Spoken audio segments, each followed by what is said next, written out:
So in terms of trust, I think about trust as really progressive development. In our own personal lives, I think about friends that I've had, my wife, who I met early on. Over time, whether it's a friend, you learn to develop trust in that other person. Do they show up on time? Do they hold up their end of the bargain when you have a mutual agreement? And over time, you begin to say, yes, I can trust this person.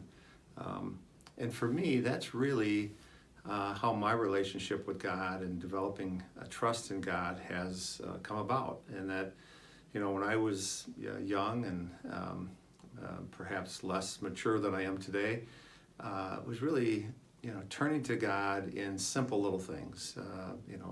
Whether it's, praying that I would get a good grade on a test, or standing at the free throw line and asking God, to make this basket.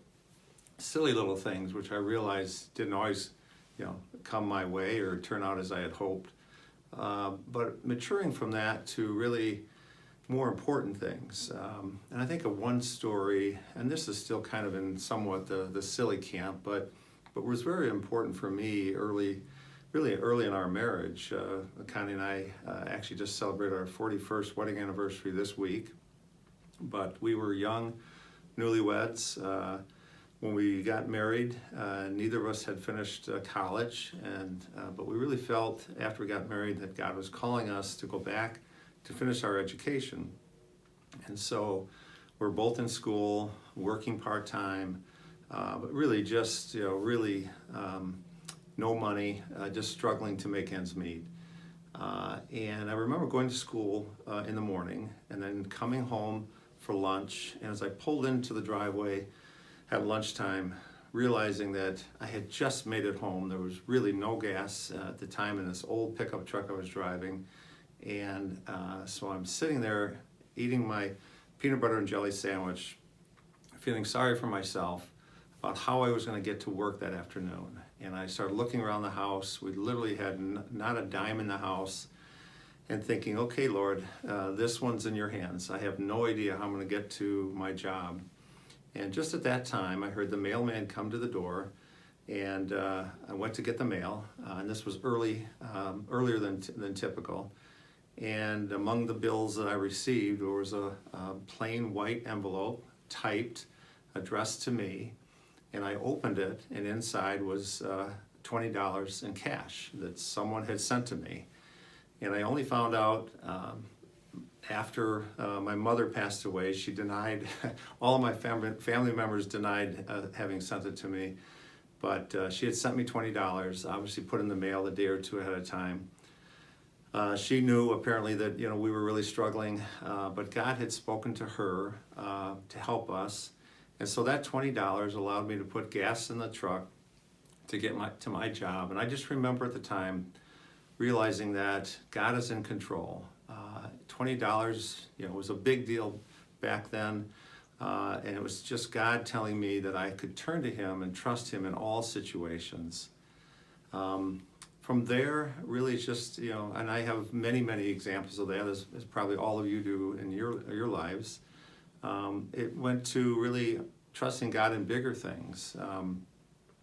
When we have 3 children, when my oldest daughter Kelly was born, she was born with disabilities, and I remember my wife and I both thinking, why? Why did this happen? Why Kelly? Why us? Going through all of those questions that are fairly natural in a situation where you're caught completely off guard.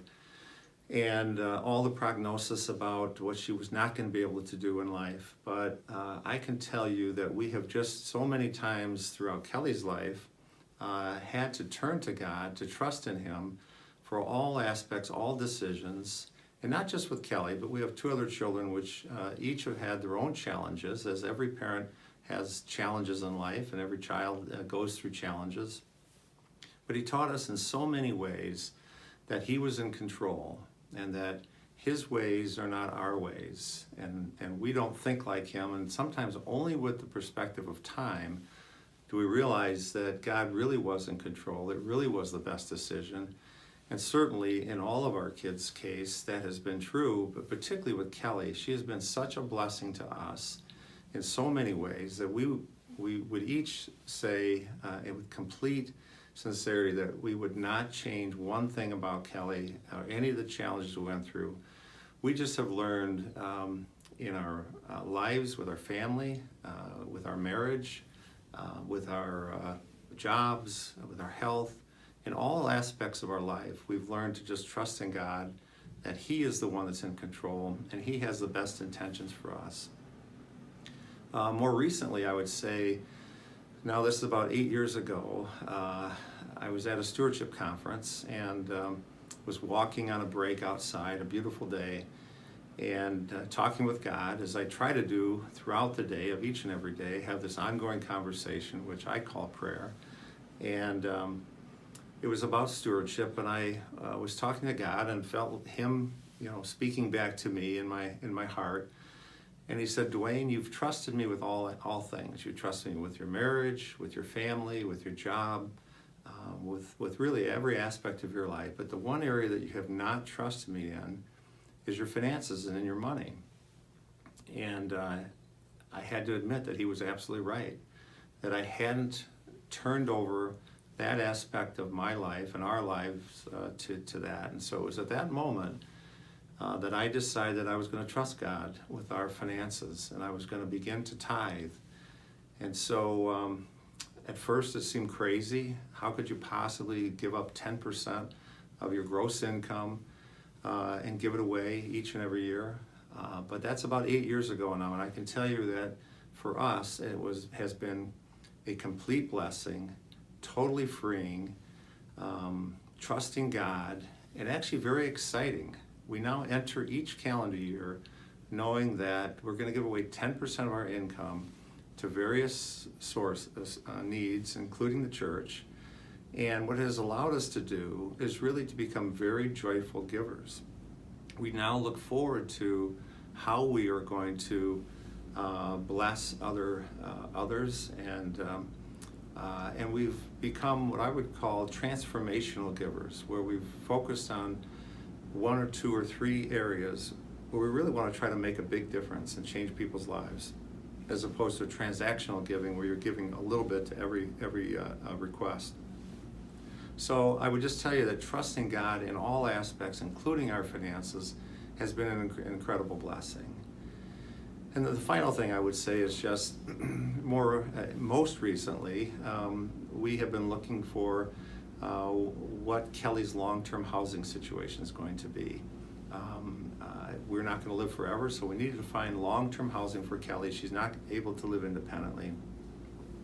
So to make a very, very long story short, we decided to work to create a development here in Brookfield called Grace Landing, where we are, along with other families, and have partnered with St. Coletta of Wisconsin, which serves individuals with special needs, to form a development of 3 group homes, actually not too far from the parish here.